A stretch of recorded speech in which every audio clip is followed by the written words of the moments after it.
We have lots to go over for you today on your All Things Ranching newscast. We've got the latest news, sale barn reports, upcoming sales, market info. Y'all know the next part. Crew, let's ranch it up.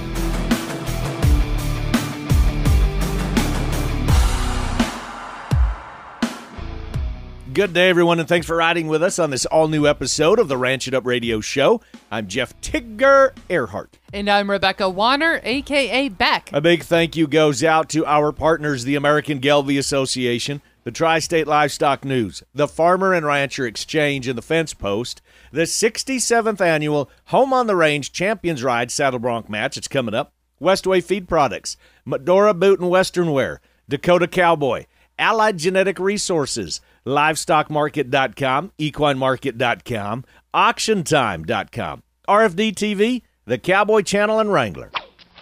Boy, howdy, I don't think you can escape the heat no matter where you are at in the country. Agree more. It's just barreling on. Talking with Kirk Donsbach, and obviously we're going to have him later on in the show, where he's at in kind of central Montana. Last week it was 103 where he was at. Pratt, Kansas, I'm just going to pick on Pratt, kind of my old stomping grounds. Here's what the high temps were just in Pratt, Kansas. 103, 102, 101, 102, 101, 100, and 101. I don't think anybody needs to hear or wants to experience those kinds of temps. So if you feel like yourself or everyone around you is a little hot under the collar these days, they have a right to Everybody's getting testy with each other, right? The working pen woes are happening everywhere. Okay, we have got a lot to cover today. Beck, news, what do you got for us?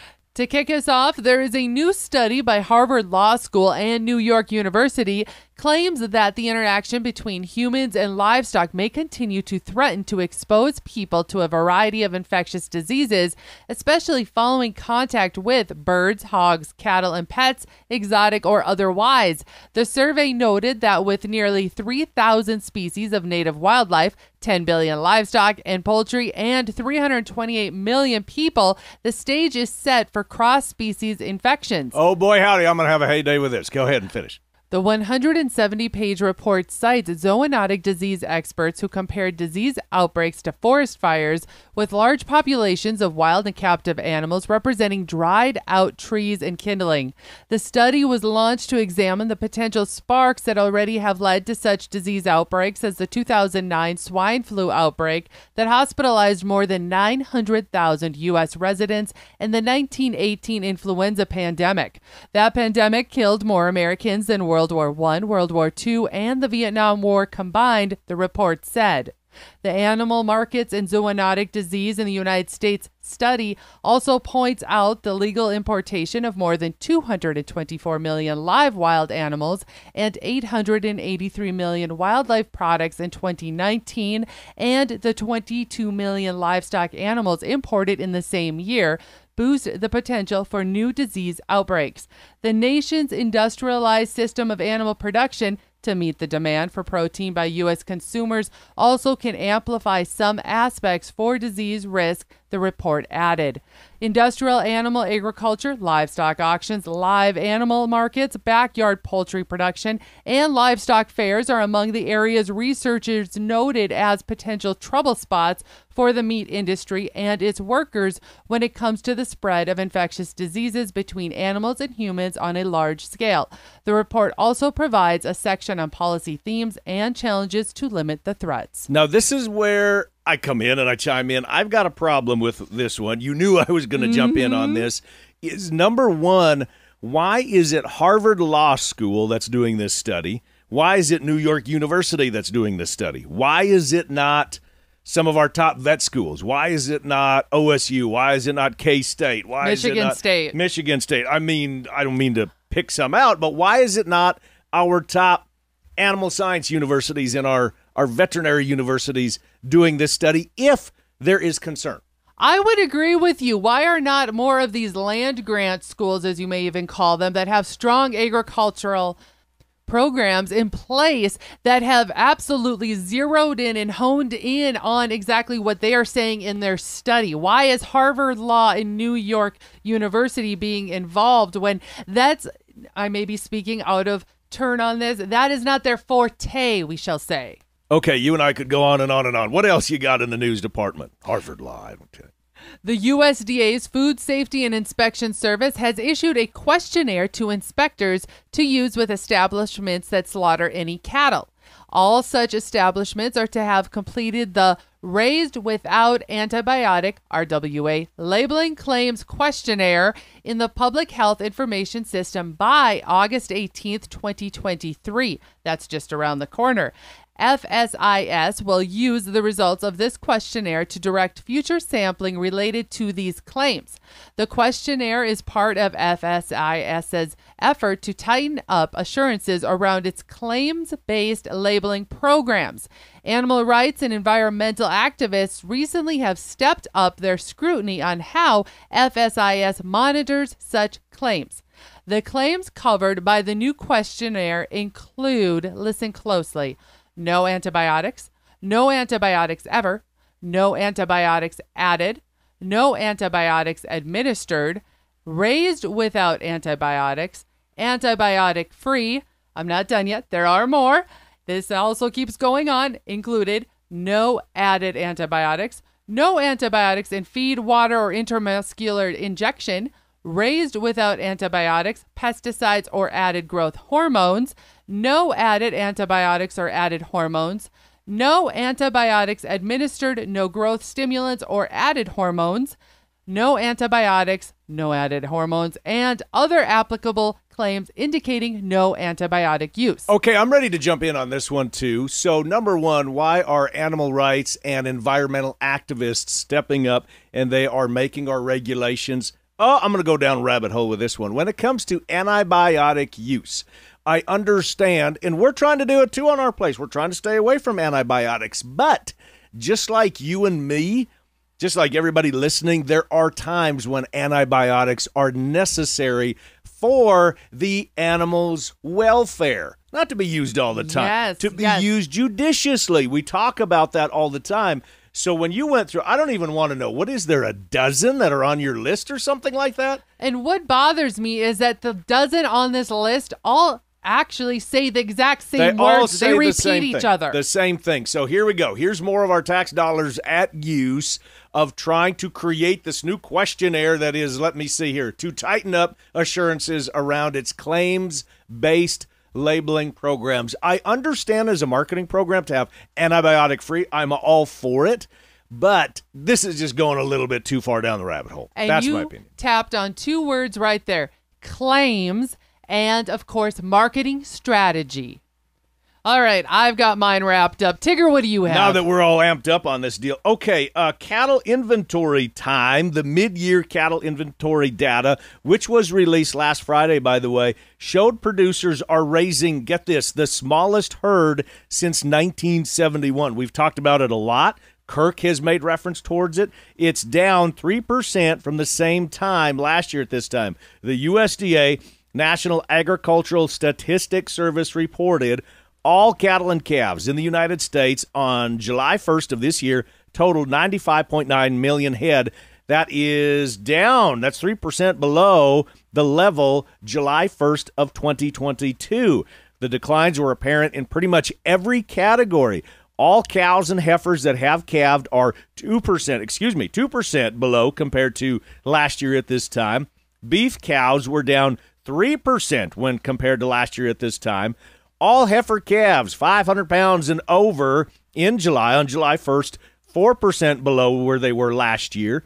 Beef replacement females at just a tick over 4 million head were down 2% from a year ago.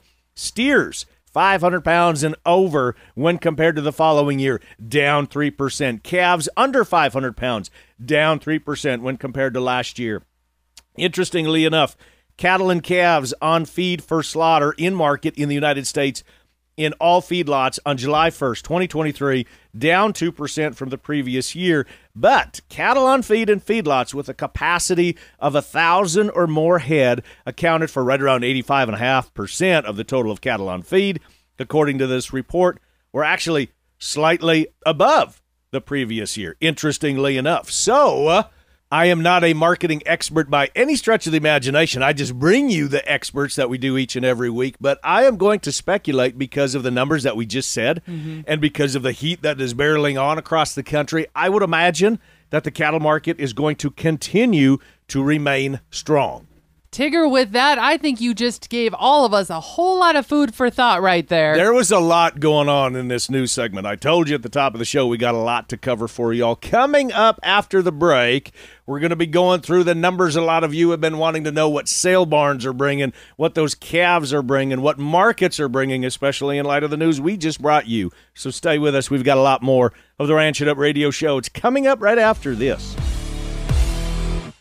We've talked about Pharmatan and its success over the past several years, usually encouraging you to feed it in the diet 90 days pre-calving. Now here's Paul Mitchell with how we're using Pharmatan both pre- and post-weaning in our calves. A lot of guys are using the Pharmatan both for coccidia control and then excellent to help with that transition to solid feed and seeing their weights really hold up as they put cattle through their weaning ration and to a higher energy diet. Head to ImageneIngredients.com. It's called sustainability, and we all need it in the cow herd to remain profitable. Sustainability starts with the cow, and it's found in the maternal strength of Gelbvieh and Balancer females. It's hard to imagine, but weaning time will be here before you know it, and we're going to be faced with how are we going to replace those cold females, and what are we going to replace them with? Well, the answer is real simple. Create sustainability with Gelbvieh and Balancer females. Smart, reliable, profitable. Pro Rodeo's top saddle bronc riders all in one location. It's rodeo time. The best of the best battle it out at the annual Home on the Range Champions Ride Saddle Bronc match August 5th at the Home on the Range in Sentinel Butte, North Dakota. Get your chance at some of the cash with the live Calcutta Friday, August 4th at the North Dakota Cowboy Hall of Fame in Medora, North Dakota. Road trip. For more information and tickets, head to hotrnd.com. The Home on the Range Champions Ride Saddle Bronc match.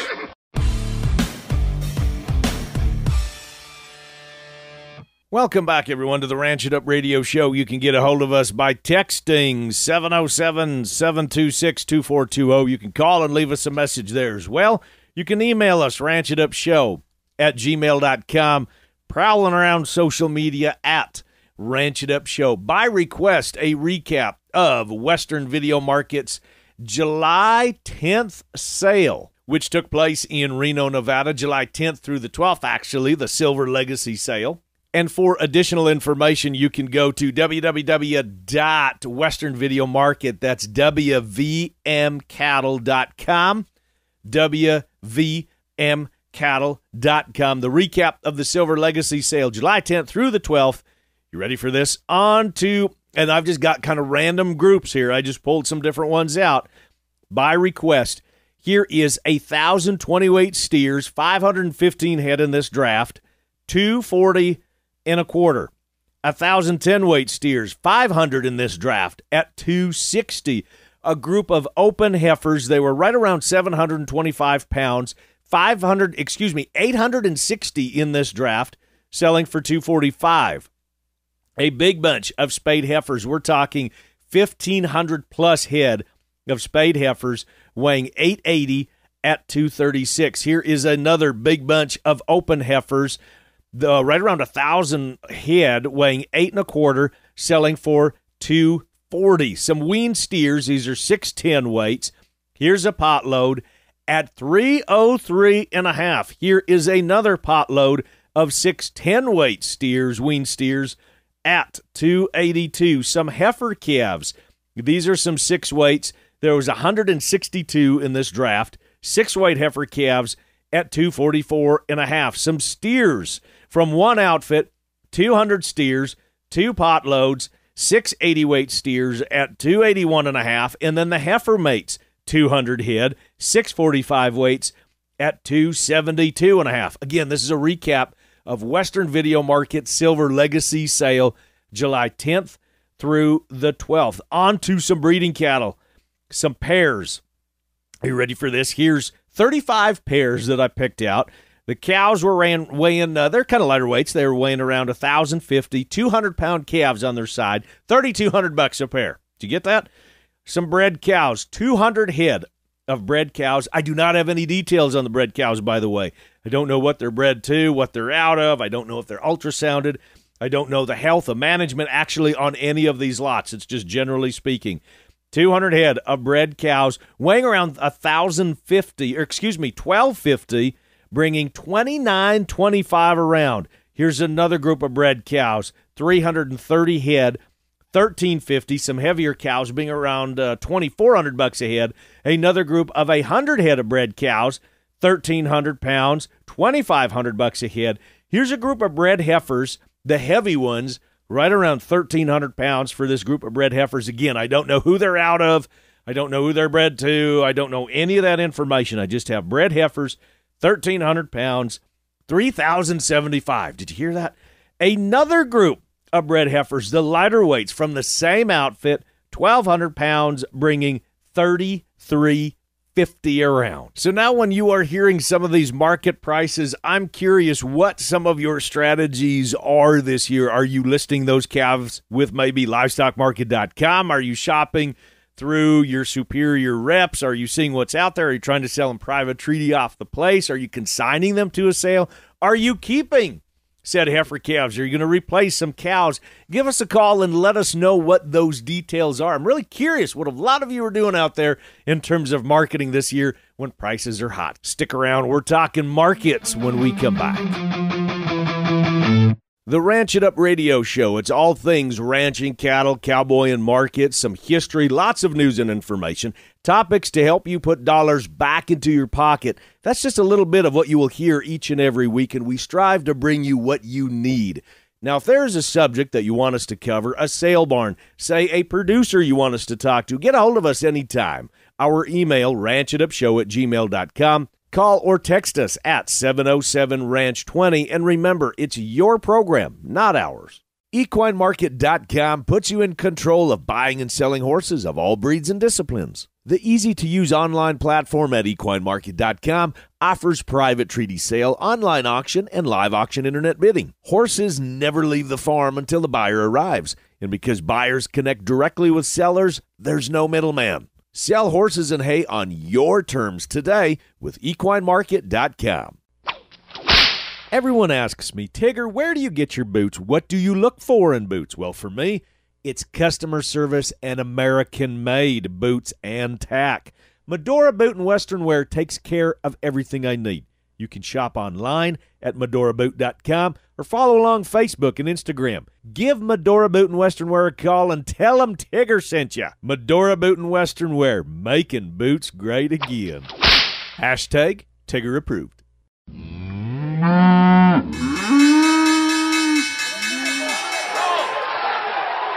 Welcome back, everyone, to the Ranch It Up radio show. It's that time when we check in with Kirk Donsbach, StoneX Financial Incorporated. And by the way, if it's your first time catching on to the Ranch It Up radio show, congratulations. Thanks for finding us. And you can subscribe to Kirk's free newsletter by texting the word cattle, CATTLE, to 33777. He goes over the markets, recaps them, gives very important information. And Kirk, the giver of very important information. What did the markets do last week, buddy? As of Friday, July 21st, August feeders closed at 245.75. That's down 70 cents on the week, with the CME feeder index at 238.96, also down 73 cents on the week. That leaves our basis, or the difference, a negative $6.79. We did have a very big week of USDA reports. Cattle on feed came out at 98.2% versus expectations of 97.7%. The place number came out at 102.7 versus expectations of 98.4. And the marketed number at 95% versus expectations of 95.1. So I would consider the report bearish versus expectations, but the market has not been trading these reports for much more than a couple hours, so we'll have to see. They also had a cattle inventory report this week. All cattle was reported down 3%, cows that have calved down 2%, and the most bullish number of the report, beef replacement cattle, was reported down 2% also. So the rebuilding of the herd has not started by indications of this report. August live cattle closed the week at 179.82.5. That's down 50 cents on the week, with cash trading 180 in the south and 188 in the north mostly. That left our 5-area weighted average up $3.75 at 186.74. So a very good cash week. The basis, or the difference between cash and futures, is a positive $6.91.5. Weekly slaughter was 628,000. That is a pretty weak number, down 5,000 from last week and down 35,000 from the same week last year. Choice boxes also weak, closed at 302.74. That's down $3.20. The $3 support level seems to be pretty important for boxes, although it is a seasonal low, and typically we would start to climb higher from here. To wrap this all up, December corn closed the week at $5.37. That's up 36.5 on the week, with heat dome building over the Corn Belt and Russia bombing export facilities in Ukraine. Hey guys, it's Mark Banzi with LivestockMarket.com. Coming up this Wednesday, August 2nd, we have our all-class cattle online auction, just like we always do, first and third Wednesday of the month. There's several lots on there and a whole bunch of round bales, whole bunch of Highlander and Dexter cattle on there too. But I wanted to point out for you guys one featured lot that I think you're all going to be interested in. This is something that everybody's going to want to look at. We've got 52 head coming out of Rolla, Missouri from Keith Farm, 52 head total. They are all black Angus cows, all 3-year-old second calf heifers. Now he's got them split into 2 lots. The bigger cows, that's a lot of 35. They weigh 1,400 pounds. And then the smaller set, 17, they average around 1120 per weight. But these are all 3-year-olds, and they are all ultrasound confirmed bred to SAV rainfall. Okay? They're all going to calf September through November, early November, so they're basically October calvers. Okay? So these are really, really short-bred cows. You'll be having calves on the ground here before you know it. You need to go online. You can see the pictures. You can see the videos. 52 head in total, split into 2 lots. The producer's selling them no reserve, $100 a head opening bid. So they are all going to sell. If you want to see more pictures, you want to see more video of these cattle, get online to livestockmarket.com and click on online auctions, or you can go over to auctiontime.com and click on the livestock tab there. You can see them. We got great pictures, great videos. They are just a gorgeous set of really, really nice fleshy mama cows. If you got cattle to sell, we got regular online cattle auctions first and third Wednesday of every month on livestockmarket.com and auctiontime.com. Now, did everybody's ears perk up on that one, right? Beck, get the checkbook out as we speak. Let's talk more replacement females. Let's talk the Florida Cattlemen's Association Quality Replacement Heifer Sale. This is Cracky Johnson with the Florida Cattlemen's Association. The 29th Annual FCA Quality Heifer Sale in memory of Bill Barthel, presented by Florida Heritage Beef. The sale is hosted by the Arcadia Stockyards in Arcadia, Florida, Friday, August 25th, and the first female will enter the ring at 1 o'clock.